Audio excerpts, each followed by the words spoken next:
Aaron Rodgers and the Pack are headed west, a game away from getting back to the big show. They'll be in San Francisco, where the Niners are trying to return to the Super Bowl for the first time since 2012.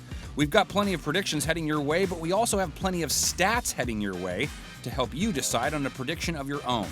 First up, a quick recap of when these two met back in Week 12, a game dominated by the 49ers. Samuel, the rookie, is inside the 10 to the end zone. Jimmy Garoppolo threw for over 250 yards, and San Francisco won going away 37-8.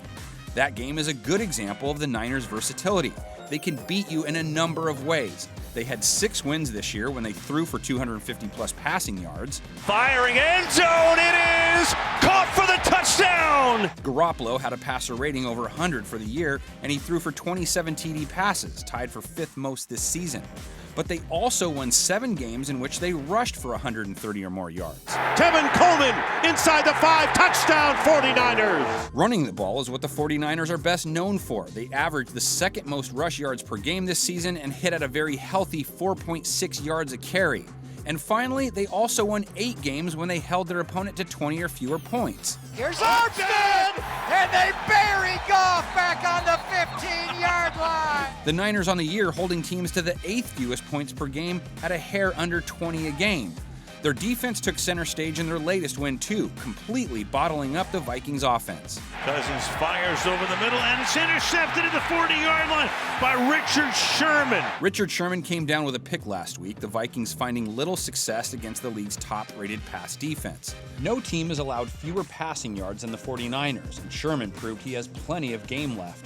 QB's only mustered a 46.8 passer rating when targeting it. And it is intercepted by Richard Sherman! And not only did the 49ers allow the fewest passing yards per game, they also allowed the fewest passing yards per attempt, fewest passing yards per completion, and fewest pass plays of 20-plus yards. Allen, however, has it intercepted, and they get the big play. Richard Sherman on the pick. The 49ers secondary has been able to dominate in part because they rarely blitz, which allows more bodies to cover receivers. And who needs to blitz when you have Nick Bosa and company?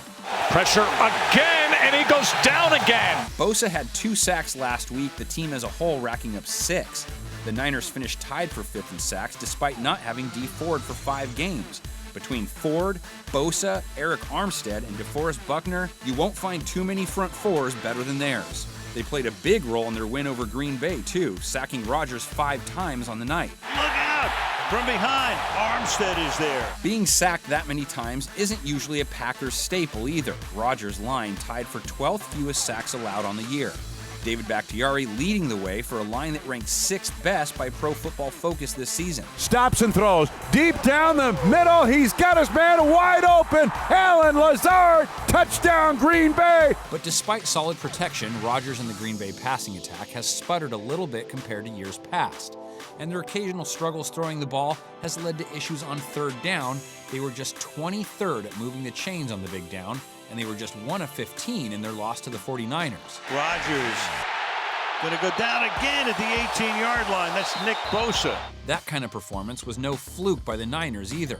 Their D was tied for 2nd best in the NFL at stopping teams on 3rd down, making it a key to keep your eye on if you're hoping for a closer game in round 2. If San Francisco wants to replicate that performance, they'll need to make sure they take care of 2 players aside from Rodgers, starting with his favorite target. Rodgers backs up, throws, Adams, touchdown, Green Bay.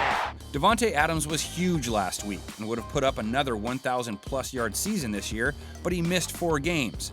The only issue with Adams, he had 83 receptions. The next wide receiver on the team had just 35. So he was often the only real threat in their passing attack, and that could spell trouble against the Niners secondary. No different than it did the first time around. But there have been plenty of games where all Rodgers needs is Adams. This past week, a perfect example of that. Pass to Adams, what a throw and catch! What a play, what a time for it! Adams had 6 games with 100 or more receiving yards regular season and playoffs combined, and Green Bay went 5-1 in those contests. And this is a team that went 13-3 for the year, so lacking a second consistent playmaker at wide receiver hasn't really hurt them too much. Plus, when Adams isn't the focal point, Green Bay does have one other big-time weapon at their disposal, even if it's a running back. Aaron Jones was second on the team in targets and receptions and third in receiving yards. He's off to the races. Touchdown, Aaron Jones. Oh, what a play. And as good as his hands were, his legs could be the key to the Packers' hopes of making it to the promised land, being that's where the 49ers are a little susceptible on D. Jones, touchdown Packers! Jones scored twice on the ground in their win over Seattle, but he wasn't quite as effective as he's been over this season.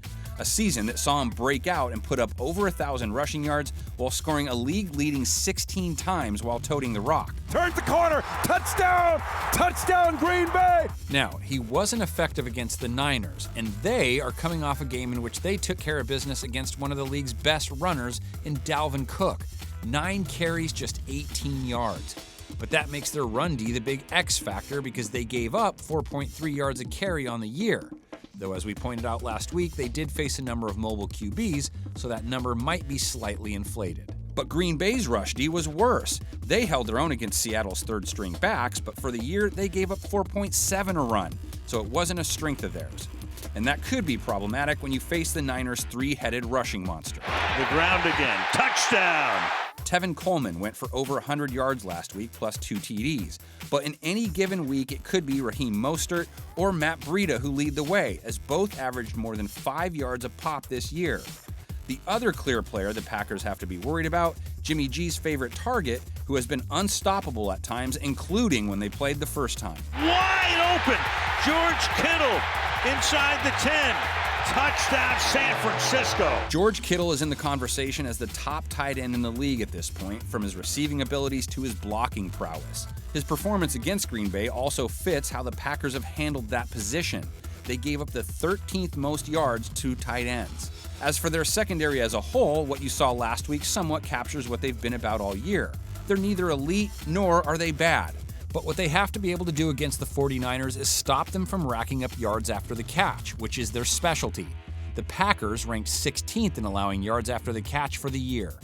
In the end, Green Bay's biggest strength on D is their two-headed sack duo, who came up huge against Russell Wilson last week. They're down in 5. Russell Wilson is sacked by P.SMITH. P.SMITH came up with 2 sacks, the second essentially sealing Green Bay's win.